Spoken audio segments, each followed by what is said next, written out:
Hello my friends, and welcome back to the rabbit hole, and welcome to the last haul you will ever see from this specific setup. It's our house, so I'm seriously considering buying these wall decorations that I saw on the Nordstrom Rack website. Oh goodness, what if I become one of those people who gets really excited about decorating their home?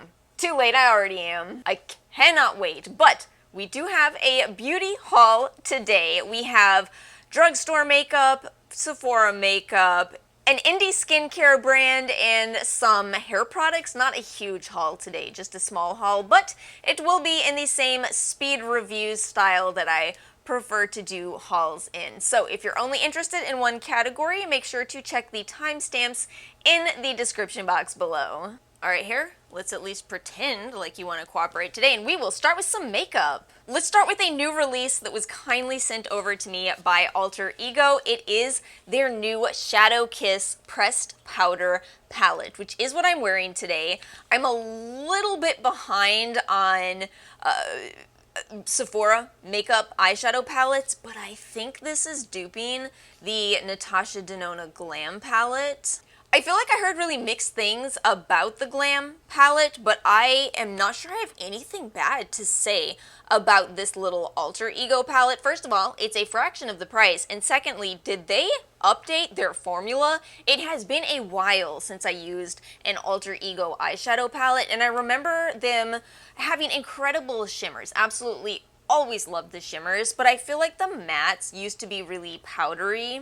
So you'd put your brush in the eyeshadow palette and powder would fly everywhere, right? So also a lot of fallout.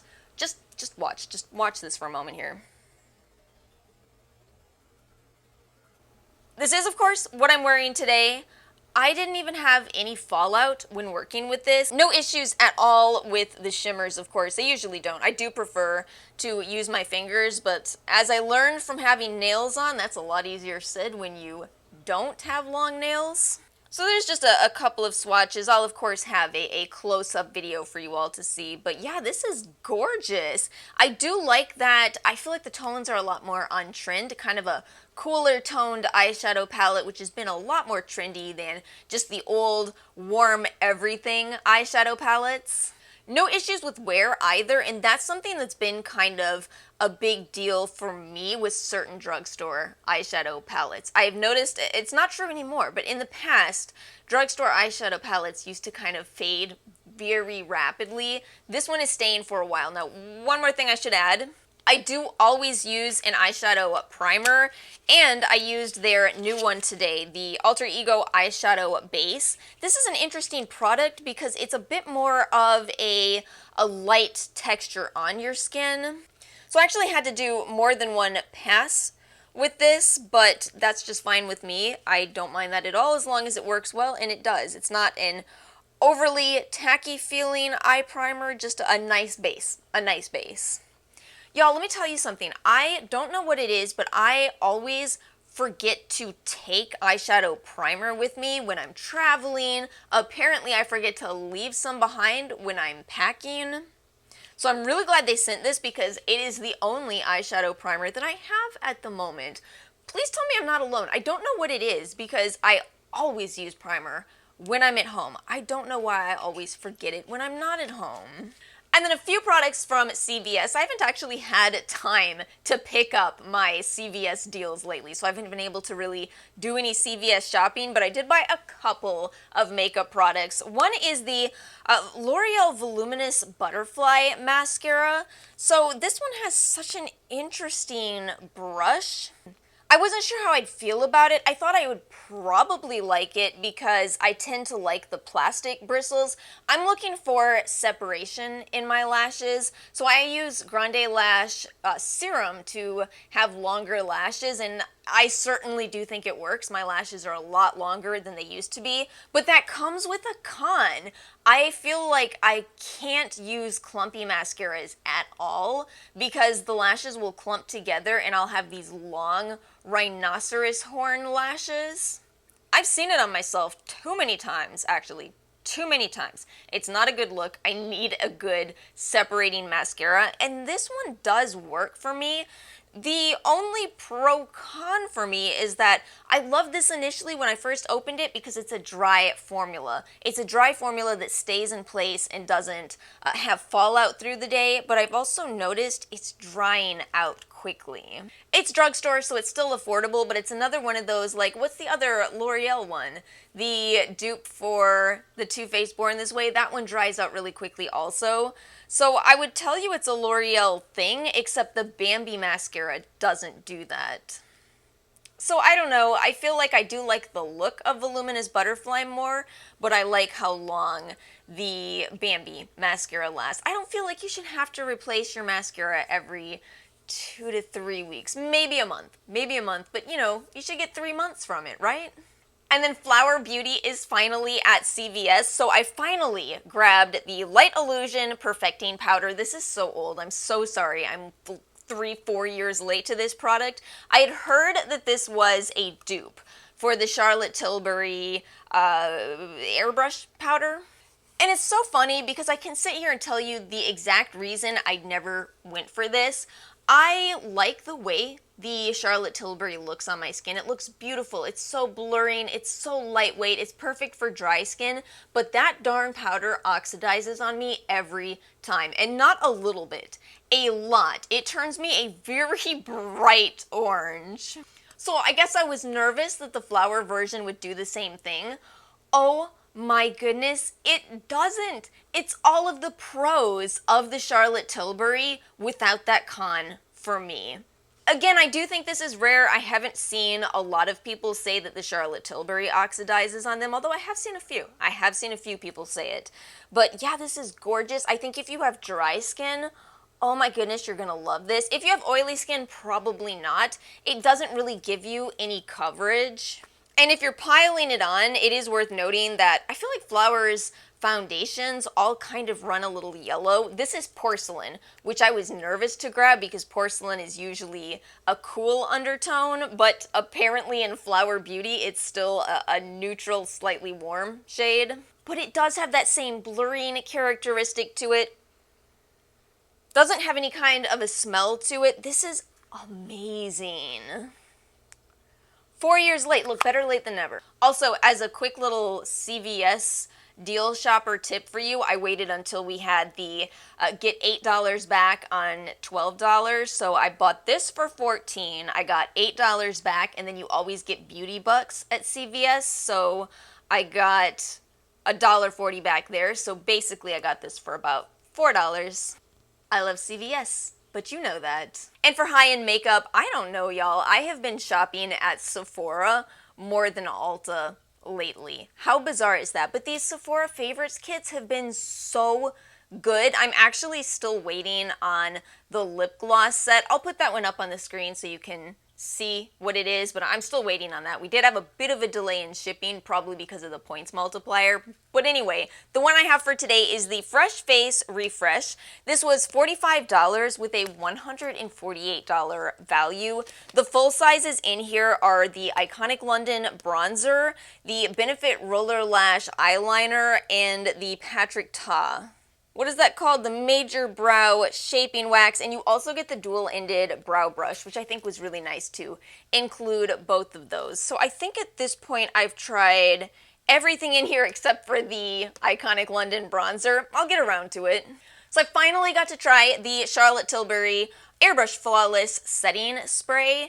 I don't know, y'all. I kind of think that Charlotte Tilbury as a brand has really pretty packaging, and it does feel expensive, but as far as the product performance, I just kind of feel like it's all right.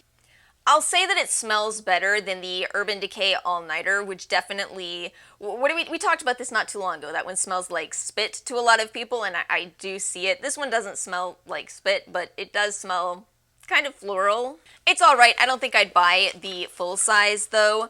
The Patrick Ta Brow Brow Wax. So I did try this today for the first time, just to be clear.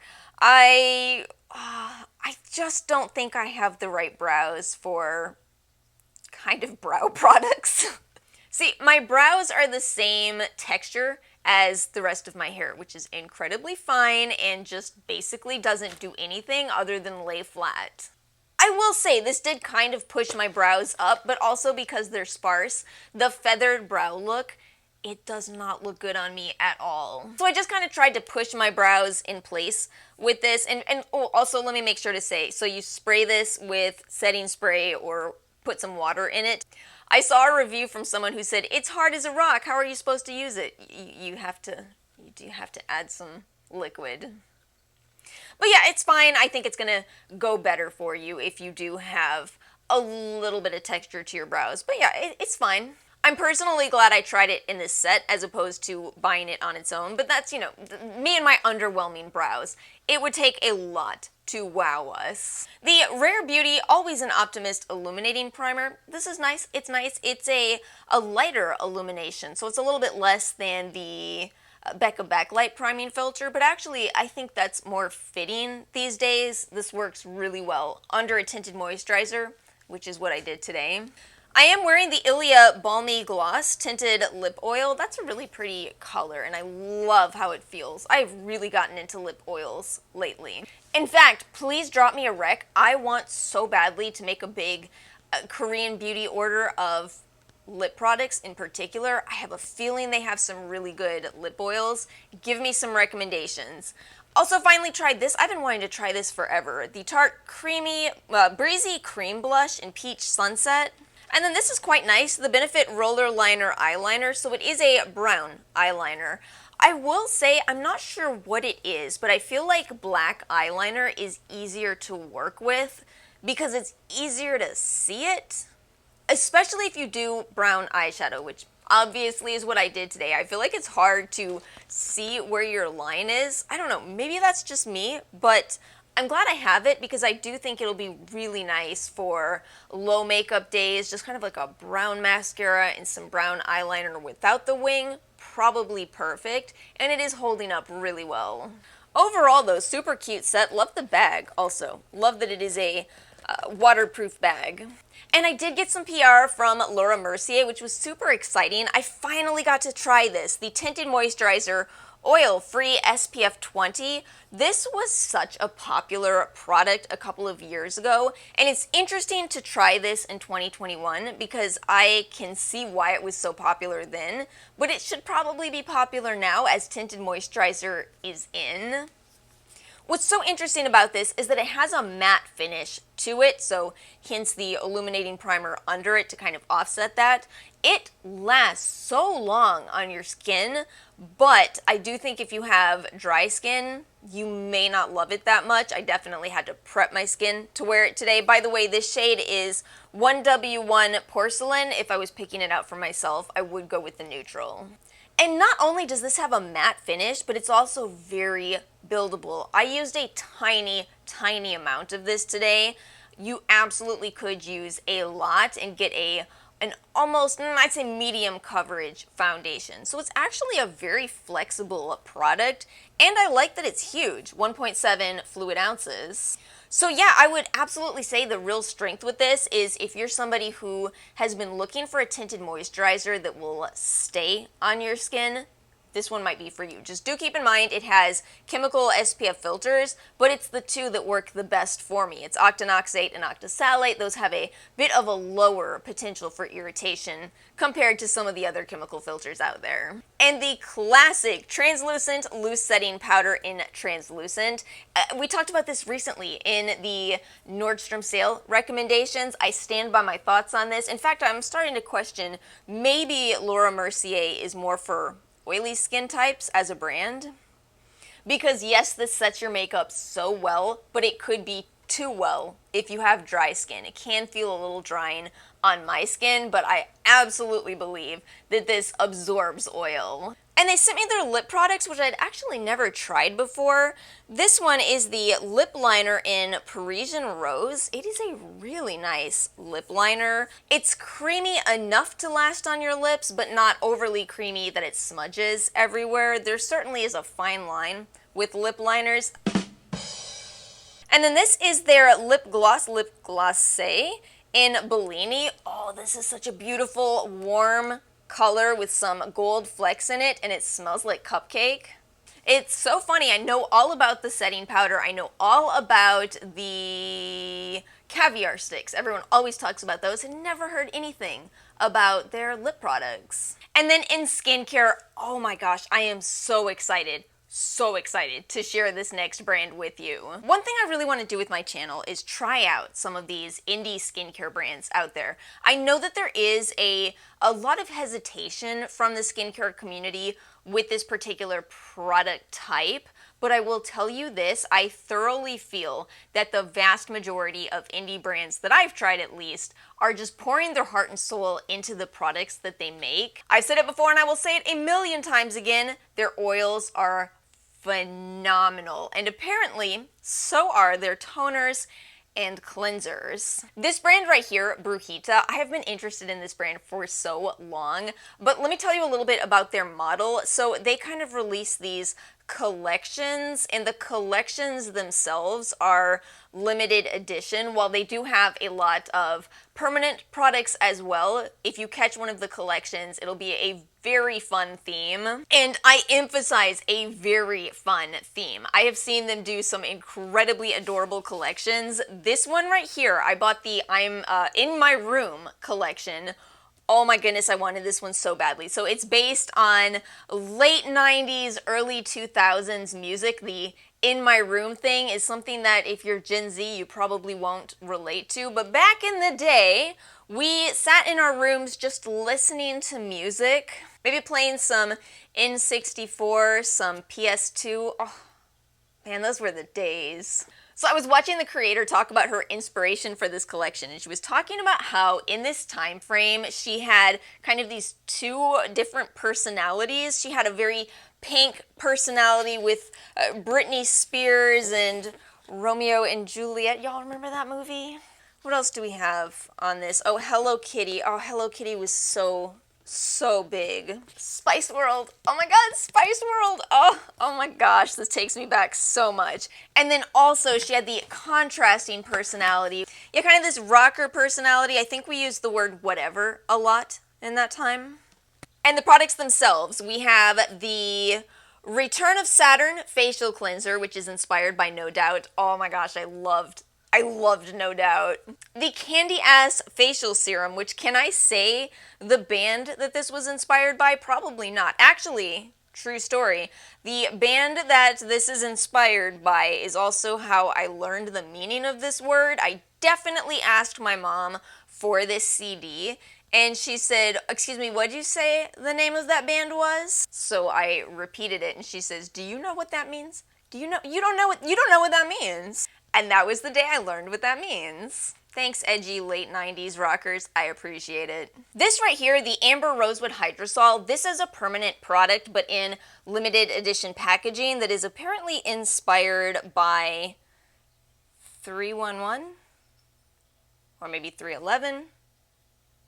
I don't know how it happened, but somehow I am very familiar with the other two bands, and this one, I posted about this to Instagram, and some of you gave me songs to listen to. I listened to them. Nothing. Did not ring any bells whatsoever. Somehow I missed this band. I don't know. But as for the products themselves, so I'll probably spend the most time on this one since you can still purchase this one.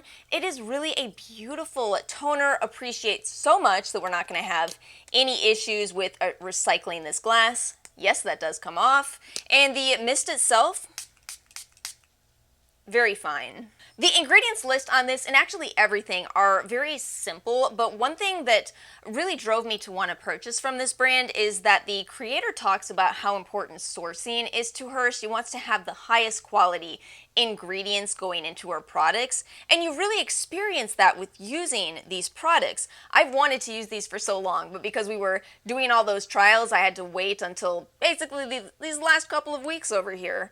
Oh my goodness, they're gorgeous. Honestly, the cleanser probably is my favorite. It's a product that, how did they manage to make such a gorgeous cleanser? So it has this light and almost whipped texture to it, so it's just beautiful to massage into your skin. It foams up a bit, and yet it feels in no way stripping. It feels very hydrating as it is a cream-based cleanser. And it smells like a pina colada. Oh my goodness, this one is gorgeous. And then the serum, this is really more of an oil, but wow, is it ever a little goes a long way product. So it's made with cherry kernel oil, strawberry seed oil, and watermelon seed oil, which comes together to smell fruity, but that natural fruity. You know how there's a huge difference between what a strawberry smells like and what strawberry flavor smells like. And this oil is so nourishing. 2 drops. You know what I would say overall about these indie brands that I've been trying? This feels like a luxury experience to use these products. And yes, they are more expensive than drugstore products. That will always be true when you're supporting indie brands because they're not buying and producing in the mass volumes that drugstore brands are or even high-end brands are. But it's like you get the experience of luxury products without the cons. There's no added fragrance in these. These are simple, non-irritating formulas, but you feel like they're $100 products. In fact, Shawnacai has truly a $100 rose oil mist. Why is it $100? I guarantee you, the ingredients list on this is better than Chanticai's. So yeah, if you're looking to elevate your skincare routine, you want more luxury, but you have more sensitive skin, check out indie brands. I'll have all the information about this brand in the description box below. These were all purchased by me. There's no way I can make money off of affiliate links with this brand. I just want to share these indie brands with you all because I am truly blown away by them. And a couple of products that I was gifted by the brand. So we'll start with this right here, which I'm so happy to have. This is the Fresh Soy Face Cleanser set that we talked about again in the Nordstrom sale video, which I will link. This is an adorable little set. You get the full size and the mini, and the strength of this cleanser is that it is a very, very gentle gel cleanser, but it actually does very effectively remove makeup, which is admittedly pretty difficult to find. Also fragrance-free. Also, we talked about this in the hyaluronic acid alternatives video. This actually is a very non-irritating formula, no added fragrance. It's a very well done cleanser. And in case you missed it, that duo is $38 with a $53 value, so you are getting a savings of 25%. Speaking of fresh, I also bought some of the new lip balm flavors, but I've been sending my orders to my mom's house or to Ara's family's house, so that's why this haul video is so small today. We have exactly 2 days between the day that we close on the house and the day that we move out, which is so little overlap. Listen, if you are ever buying a house, do not do that. Give yourself more time in between. And thank you so much, Good Molecules, for sending me the Glycolic Exfoliating Toner. I talked about this in What's New in Skincare. I had been dying to try this because it's perfect for my slightly more sensitive skin. This has glycolic acid at 3.5%. Now that may sound low, but again, for my skin type, that is perfection. It does not sting, it does not burn, completely fragrance-free, completely essential oil-free, and you get the nothing to hide ingredients list, so you can see it's just a gorgeous toner. It's actually so interesting to pour over the ingredients list on these products because I think that a lot of these ingredients are at such lower concentrations than we would guess. I know we've talked about this a lot on this channel, so I won't spend too much more time here, but yeah, I'll have this up on the screen so you can see. I mean, I just feel like we look at these ingredients lists and we don't intuitively guess that, oh, it's 0.20% salicylic acid, right? We assume it's higher, and yet when we use these products, we do see results. And then finally, some hair care, and look at me not wearing a wig to talk about hair care. It's a miracle. These were sent to me by Luseta. This is the Perfect Bonding Restoring Shampoo and Restoring Conditioner, number 1, and number 2. Wonder what this is duping. You know what's so funny about this system? So I've said quite a few times that I don't like the Olaplex shampoo and conditioner. I do, however, like Olaplex number 3, which is the leave-in bonding treatment. I like these more than their shampoo and conditioner, but I'm also going to be honest with you, this system alone does not replace the Olaplex number 3. I do feel like my hair looks healthier since I started using these, and I do like that there's a little bit more of a thorough cleansing feeling. But yeah, you know, I only wash my hair once every 3 days, and I think it does better for me to use a sulfate containing cleanser. But yeah, I do feel my hair has been looking healthier, and I've been out of my Olaplex number 3, so hopefully it doesn't look too bad. My hair is difficult. We just had such an interesting conversation over here. I had no idea that Ara was also using these. She is so picky with shampoo and conditioner, so it's nice to be able to say this actually works really well on my very fine, very straight and flat hair type, and also this very thick hair type. This has got to be the weirdest thing we've ever filmed, sweetie. Yeah, there we go. So this hair type. See, Ara is a real person for the those who doubt me. She's just shy. And that's it, my friends. That's all I have for today's haul. As always, feel free to leave your thoughts in the comments section below. Thank you so much for watching. If you did enjoy this video, please make sure to like and subscribe, and I will see you all next time.